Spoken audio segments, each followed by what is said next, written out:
Yeah. But what's happening now is because there's so much noise around AI and there's so many tools, people are starting to go, well, if I invest too much time into one platform and I only know that, well, what about this other platform that's going to help me in the future? And what about this platform that's going to develop a marketing strategy for me?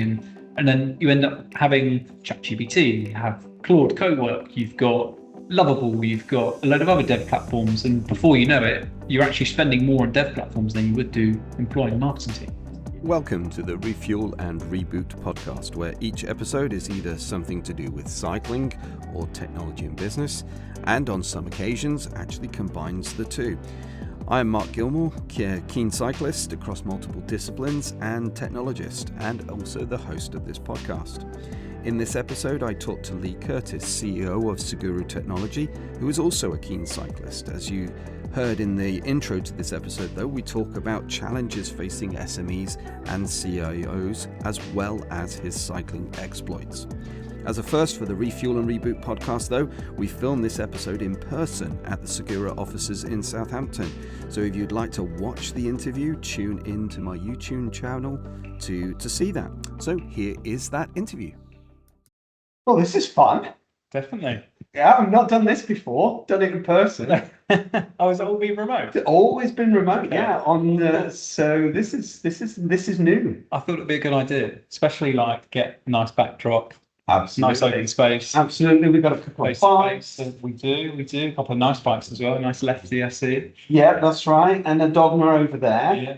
And then just in the corner on the shot is my Bontrack gravel bike that we go all over the place. So yeah, this is fun. So great, thank you for doing this. Sure, no problem. So good to be with you. Why don't you introduce yourself? Sure. So yeah, I'm Lee. I'm the CEO and co-founder of a company called Seguro Technology by day, and well, ultimately a cyclist is my identity by night, really. So, but yeah, it's good to be here. So yeah, thanks for popping by. Brilliant. Yeah. So we're both local down here in Hampshire. We're filming here down at the Seguro offices down here in Southampton. We have this big illuminated sign though behind us, that can be illuminated, that says Yo. Yeah, so I'll fill you in on that. So Yeah. Yo is our sister company. So Seguro Technology is my business, but my business partner owns a very good established telecoms company called Yo, Yo Telecom. So yeah, he is kindly let us use his office space. Well, I've been using his office space for months and months and months, building my business. And yeah, it's been great, really. It's a newly renovated building, so yeah, it's nice space to work. Lots of nice people here, so yes, good environment, really. Yeah, fantastic. Well, we'll come on to that in a moment because we're both kind of telco tech people. Yeah, I'd say I'm probably a little bit less telco, more IT.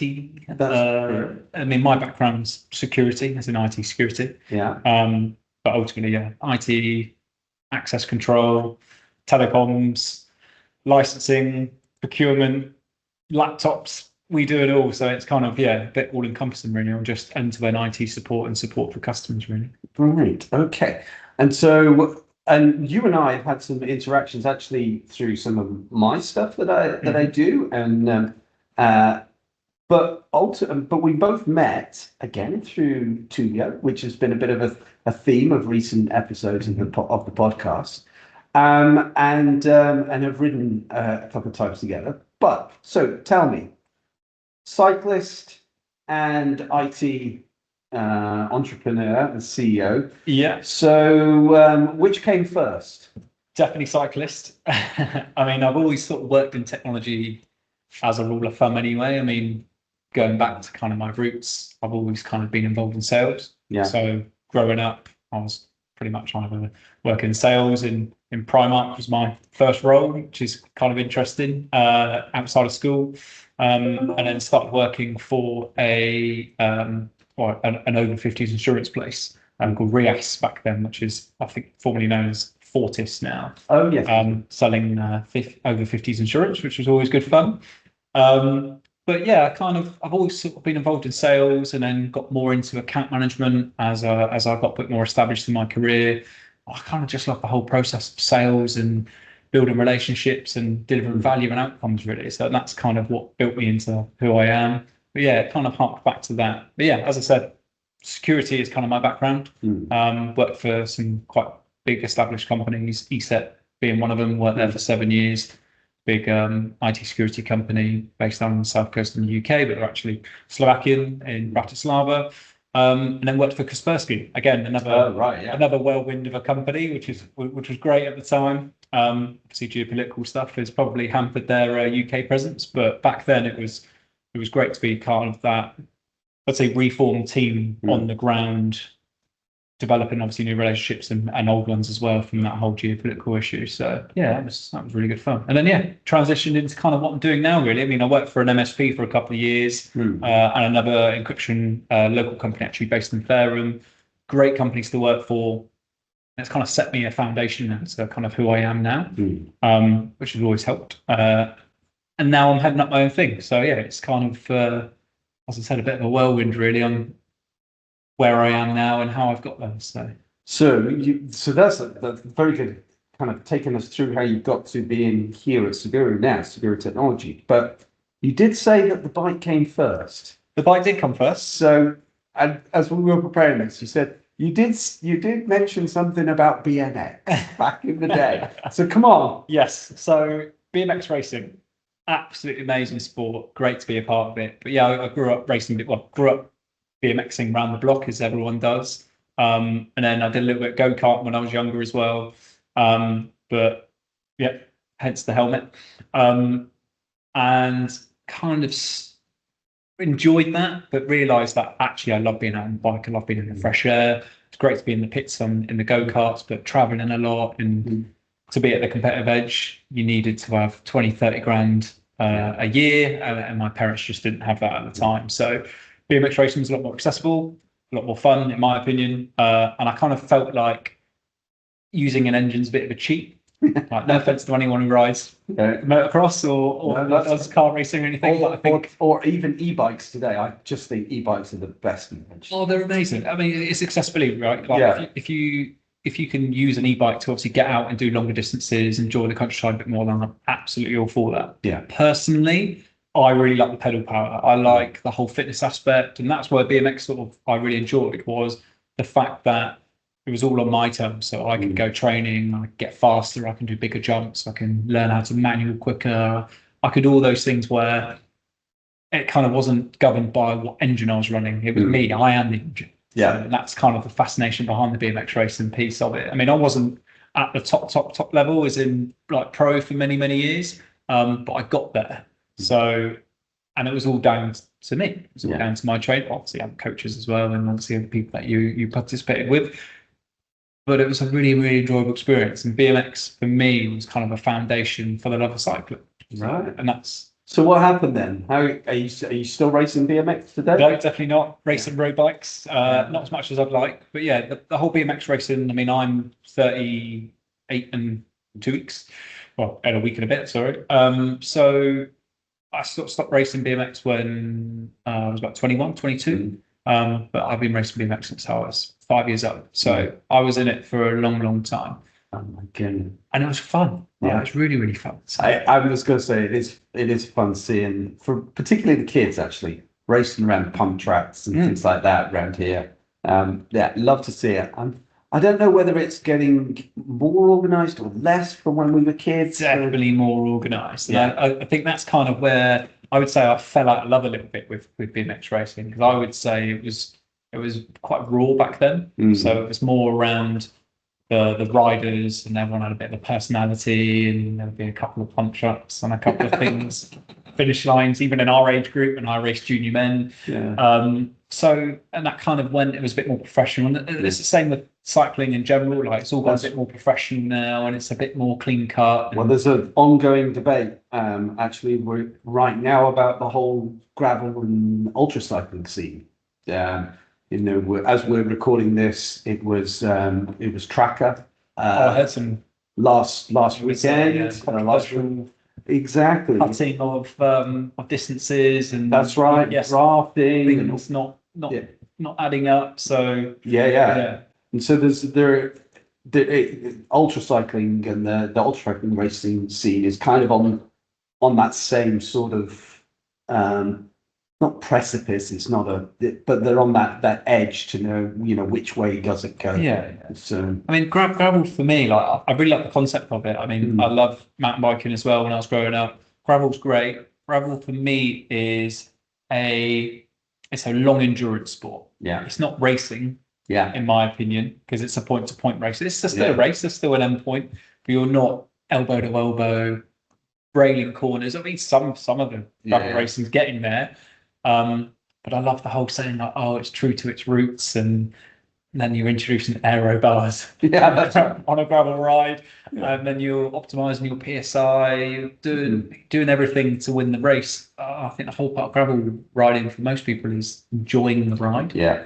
So, and we have something too far. We have some amazing gravel around here. Yeah, spoiled for choice in the New Forest. Absolutely. Yeah. 100 miles of official stuff, just brilliant. And then we won't say anything more about the unofficial stuff, but there's lots of good stuff of that as well. but then you were telling me earlier that you had an accident. I did. Well, I had many accidents really. So I actually had a thing called pericarditis, which is like inflammation of the heart. Silly. I just started road cycling. Not my first ever road bike. I think when I was about 18, it was a giant TCR, I think at the time. Still going. Yeah. Great bike. I went down the track with some friends, and I was like, "Oh, can I have a go on your BMX?" I took my clip shoes off, and I put my friend's trainers on, and I jumped some jumps with my Lycra on, and I crashed. I broke quite a few ribs at the time, and then for like 2 or 3 days after, I just couldn't breathe properly.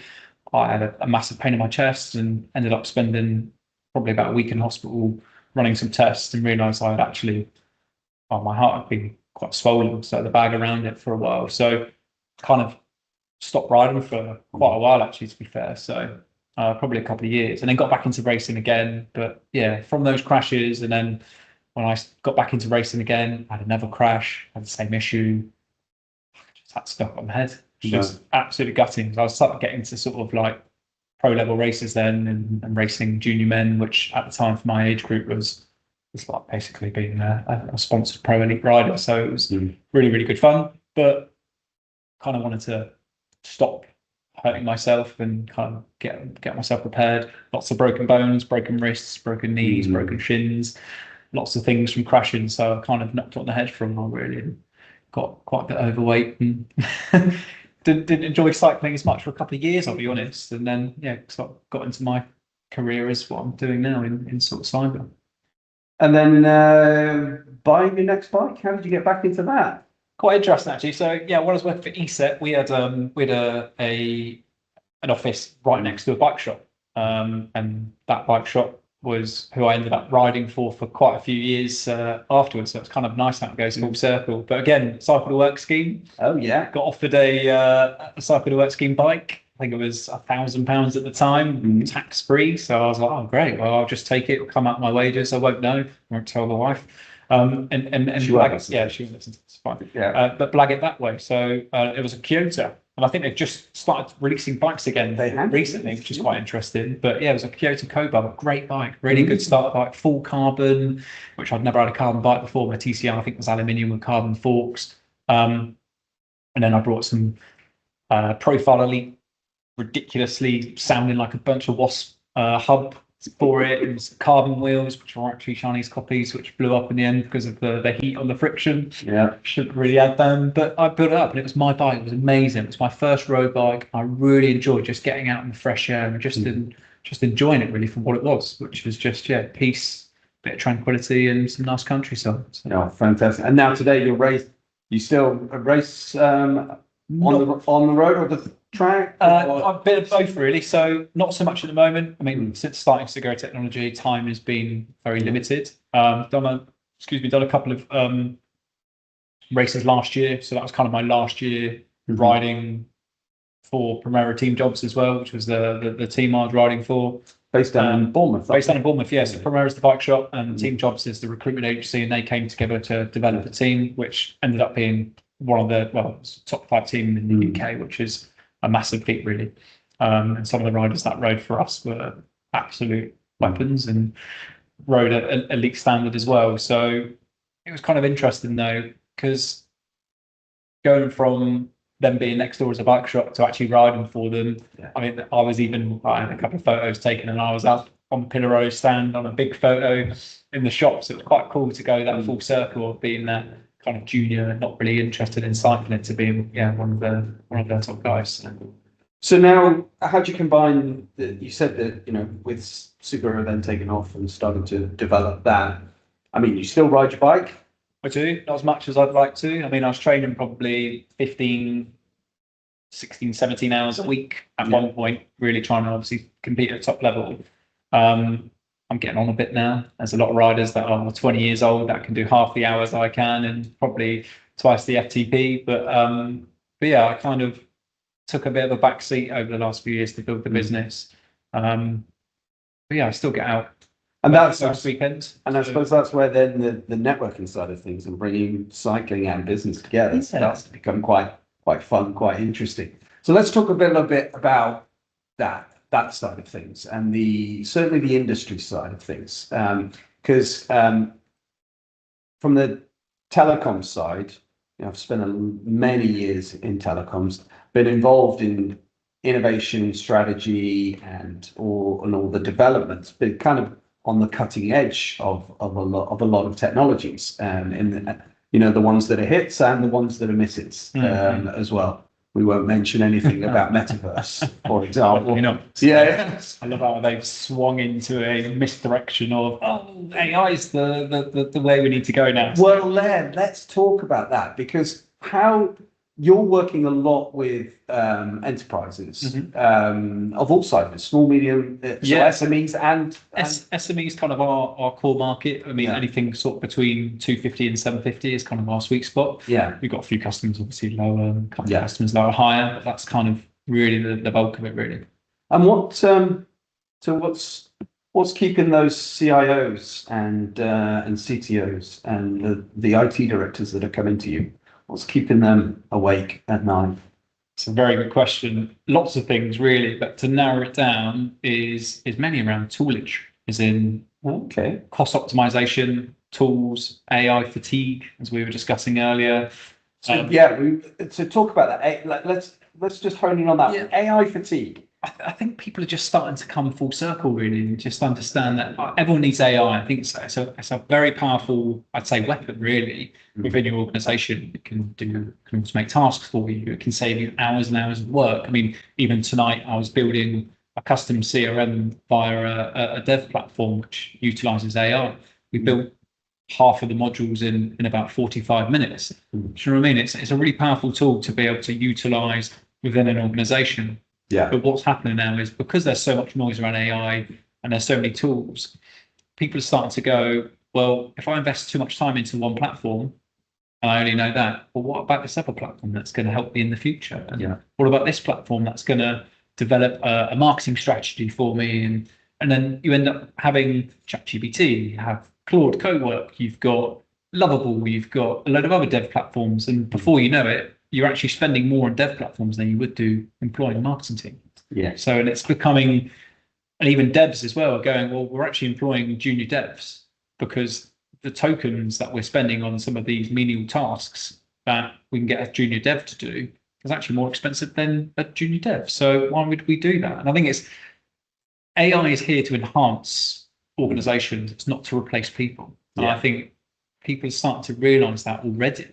So you're starting to see a little bit more of that pendulum kind of coming back to some form of equilibrium. Yeah. Everyone wants an easy life. And everyone wants to automate stuff. And I think that's where we're starting to see a little bit of, as I said, fatigue earlier, where they're not realizing what's actually going to move the needle. They're not investing into the right areas. And that's kind of where we're seeing all these kind of CIOs and CTOs and CISOs going, well, how do I cut through that noise? And how do I actually utilize these technologies within our organization to actually better it, instead of just trying to fill in a blank or trying to automate a few tasks which really are not really worth automating.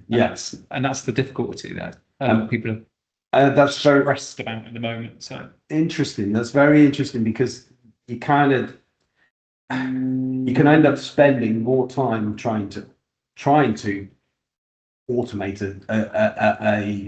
a solution, or trying to automate a process, when actually you can just get on with it. I think it's really interesting what you said there about the spend on tokens versus the spend on people, and getting that balance right. And interesting to see that we saw something very similar on a kind of a macro level when it comes to cloud, public cloud, and private cloud. And prime example. Yeah. Where the people are ending up spending a lot in terms of the data transfer piece on public cloud, and actually going, we might retrench some of this that, because it's just not worth the expenses too much. So interesting. So what does that do for you then, and how's that positioning for Seguro and your team then? What's that driving in terms of business or direction? Yeah, it's a good question. I mean, what we're seeing a lot at the moment is obviously AI automation, streamlining tasks and things like that. We're also seeing cost optimization with tools. So they're like, okay, well, we've got security, we've got our cloud, we've got our services, we've got our MSP, we've got all of these technologies, we've got all of them. What's actually working? What's actually going on in the organization? So what we're doing, we're going in and conducting a bit of an audit and understanding, obviously, what tools they're using at the moment, and actually what they want to achieve in a time frame as well. So let's just say in 36 months' time, they've got an allocated budget, they haven't got anything left, but they also need to automate a lot of stuff that they're trying to do. How do we reallocate that budget in order to obviously move that business forward and help them? And that's kind of where we're seeing a lot of these organizations at the moment are just frustrated with low budgets, as most organizations are. Like, everything gets stripped back as they usually do, and they're not utilizing what they currently have at the moment, or optimizing what they currently have at the moment. So there's a lot of, for example, they've gone down the SaaS model on this, that, and the other, and actually they could end up with duplicates of. Well, it's vendor sprawl, right? Obviously, you've got 20 different vendors where you can probably utilize 4 vendors for that within that, and it's all about, I didn't know I had this functionality and feature. We brought that over there. So and so from marketing actually brought that. And so from HR, it's like, well, I didn't even know about that. That's something that I could have utilized, but I brought a tool over here. So it's like the subscription. It's like there's a few companies out there where they can go through your bank and realize that you're paying for Netflix twice, or it's just stuff like that. It's just balancing the sheet and understanding where you can utilize some of those tools and where you can actually spend in the right areas. And that's the main thing that we do. And then we obviously help with full managed service, and we help with vendor management, as in like, oh, okay, well, we can negotiate with the vendor to get a bit of a cheaper cost for you, or get you a better level of service or solution within your tech stack to actually help your organization. And that's where we're really seeing customers come to us to, I say beg, definitely not beg, but they are crying out for it because they just don't have the time. Don't have the time. Just think of, for any IT director or manager within an organization, they're fatigued themselves. Like they've got tickets that have been open a couple of weeks. Well, why can't they fix it? Oh, because the vendor actually hasn't fixed it. But it's my job to do that. So if we can help mitigate those kind of frustrations, then we're going to help them, and then build a bit of value. And it's all outcome focused, right? So fantastic. Any other things that you're seeing just kind of in that relationship with SMEs, and then any sort of general trends that you're seeing and coming back into that, be it AI, be it security, be it those sorts of things? Security, it's good that you touched on that. I think there's a lot of noise around outsourcing at the moment with your security. So you probably heard around M&S and what happened in that situation. Like, it's horrible to happen to any organization, but something so much in the public eye, it kind of, everyone sort of takes note and goes, well, okay, well, what happened there? And it was a silly thing someone spoofed an employee, rang up the MSP, and got the credentials changed so they can log in and do what they want to do with their system. Something as simple as that. So a lot of it's around processes, but a lot of it's around the security behind those processes as well. Yeah. So what we're seeing is we're seeing a lot of customers, not just our customers, but in general, and in the industry, wanting to outsource either their security operations center or just their tooling, like their SIEM, which is security incident and events management. They're outsourcing those capabilities because A, they don't have time or the understanding or knowledge base to be able to manage those, but B, to make sure that someone else is accountable for them. So and that's the other thing that we're seeing quite a lot at the moment. Yeah, that's very interesting. I know in the past you and I have touched on kind of the future. Yes, indeed. Yes. Of security and that Q day that's somewhere in the future. Are you seeing or hearing anything at the kind of the grassroots level? Definitely the grassroots level. I think people are talking around it. What's been done around it, I'm not sure at the moment. What solutions are out there? There are I say opportunistic opportunities out there. As in people are starting to take note that the future is going to be quantum computers and encryption and security parameters out there which are going to be breached quite easily with a click of a button in 0.6 seconds. But I think what's going to happen twofold is that the technology is going to catch up with that. So then we can start to understand those risks and actually do something about it in real time before it's even happened. So and one of the discussion points is about and kind of building that strategy now, isn't it? That leads up to that and the use of technology such as QKD or PQC, post-quantum cryptography, and those sort of things that will allow enterprises. Probably at this moment in time, it's the big enterprises that are kind of invested in the space, but it is going to trickle down. It will trickle down. I think the reason why they're investing into it is because they've got the money to. Yes, I'll be honest. I think as with any large organisation, they've got a budget. They've also got an understanding that they need to be proactive in that approach. Unfortunately, SMEs are reactive in that sense by nature. By nature. But also, I think it's knowledge as well. Obviously, these organizations they're understanding that things are changing rapidly. They're in that rapid changing market, otherwise there wouldn't be an enterprise organization, right? So they're investing into areas where they see a shortfall, and as you well know, the bigger you are, the harder you fall. So it could happen to anyone, and I think that's well, that is the thing we've seen. Just looking in the UK in the last 12, 24 months, the large entities or organizations that have suffered major security breaches in any industry. You mentioned M&S, but JLR and in my industry, Colt Technology Services.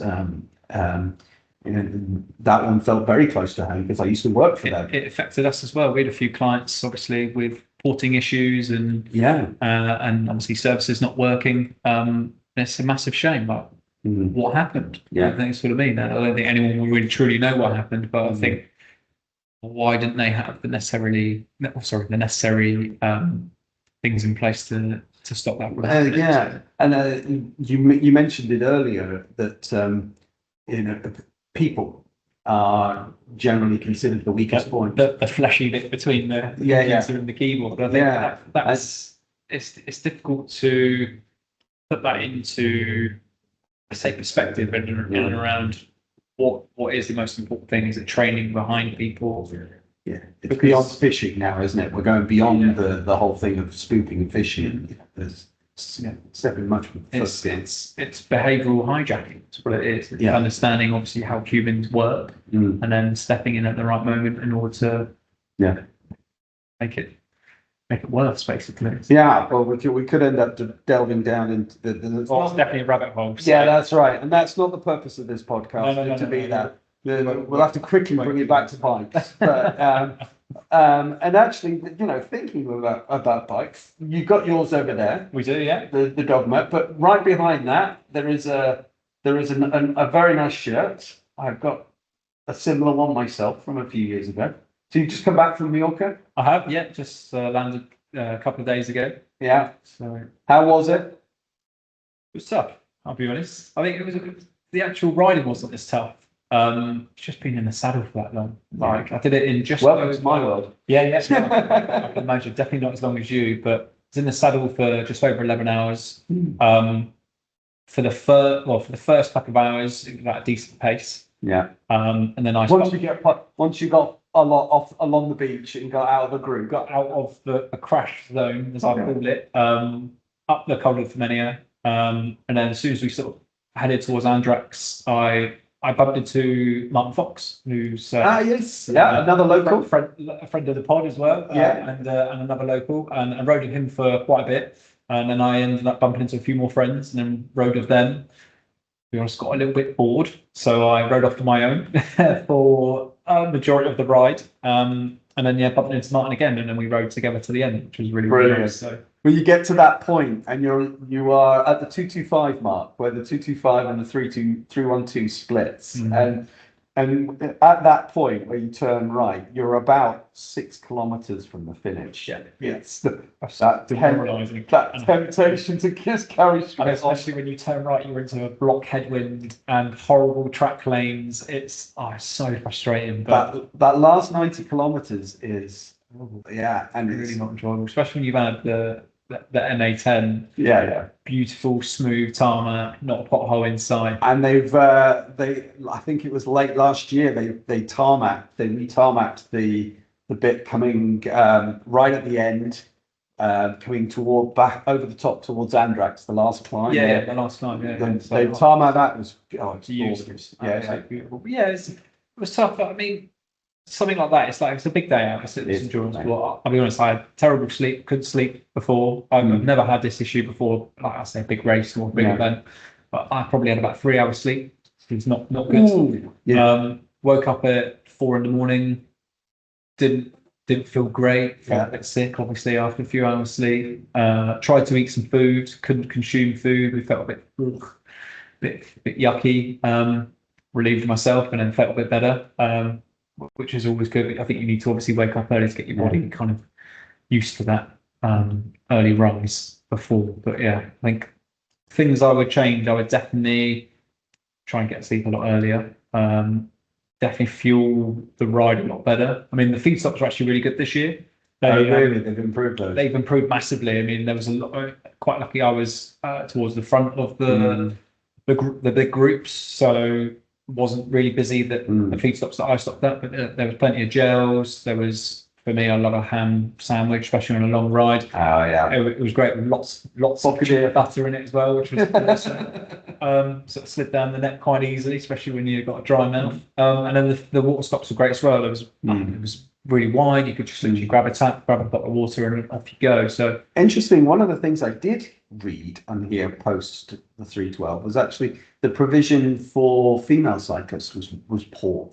They stopped in terms of rest of toilets, and because they have it wasn't great. No, they have I saw a few ladies squatting, unfortunately, behind some buildings. So obviously I wasn't looking, but as in saw them disappear. So but it's interesting to how events are needing to kind of catch up and cater, because there are more and more women cycling now, and I mean, there was a lot of women there, and I think, and a lot of fast women there as well. They were very quick up the climbs, and I think the woman who won this year won by half an hour compared to previous years, which was absolutely insane. I mean, she was probably 45 kilograms and whipped up the climbs very quickly, but still to be able to ride at a very, very decent pace. And I mean, the men did it in 8 hours and 45 this year. I think she was only half an hour behind them. It's absolutely crazy. It's impressive, isn't it? It's an interesting ride. What you'll have to do is you'll have to come on one of the Tulio Mallorca trips. And we'll do the original route. I think the OG route is definitely the one that I want to do. There's actually something I want to do. Actually, it's called the 3 Island Hop. I'd love to do a lap of Menorca, do the 3-1-2 the day after, and then do Ibiza the day after that. Oh, okay. I think that would be a very, very good 3 days out. That would be a fantastic 3 days. And just have on your Strava as well, just lap of Menorca, lap of Mallorca, and lap of Ibiza. Well, there is an interesting, very interesting ultra race Audax or kind of ITT that you can do across the Canary Islands. Oh, okay. Where you island hoppers. I'm going to pronounce this wrong, but it's called the Gran Gouache, I think it is. I'm not sure how to pronounce it properly in Spanish. But there is a road version, a gravel version, and a mountain bike version. Oh wow! And it starts on Lanzarote, goes to Fuerteventura, then to Gran Canaria, Tenerife, and then La Palma, or whichever, depending on which version you're doing. So yeah, the island hopping thing is a lot of fun. Yeah. That is a lot of fun. So yeah, that would be a good one to do. Yeah, the 3 islands of the Balearic Islands. Yes. I've never been to Menorca. I've been to Ibiza millions of times. I used to live there. Story for another day. Okay. Yeah, we'll come back. Yeah, we're probably getting close to time on this. No, that's fine. So, but yeah, I think it'd be great to experience kind of. Apparently, Menorca's real nice rolling hills. It's not too mountainous, so it's quite a nice flat-ish. Enjoyable island, whereas Mallorca's you've got everything, and that's the reason why it's so popular with cyclists. You've got obviously the Tramaratara, I can't remember how to pronounce it properly, mountains in the north, but then you've got basically the flats in the south, and they're both equally as enjoyable to ride. And tarmac is obviously glorious most of the roads apart from Select View. But yeah, like San Salvador and Randa as well, both great climbs. Oh, fantastic. In the south yeah, too, the 3 monasteries climb, 3 monasteries route that you can do is lovely. What's the third one? Look, you could do Look, yeah. Okay. Yeah. That would be the one. There's actually a 4th, Santa Margarita, I think it is. Oh yeah. You could do. We could spend a whole other hour talking about cycling on Mallorca. on 3-1-2 stuff and Mallorca. Yeah. But Lee, this has been fantastic. Thank you so much for your time and for joining and for trying out doing it live. Often, so. Or doing it in person. So we'll see how this one turns out, and we'll get a bit of feedback off everyone and see if they like the format. But Lee, thanks very much. Okay. Much appreciated. Appreciate that. Take care.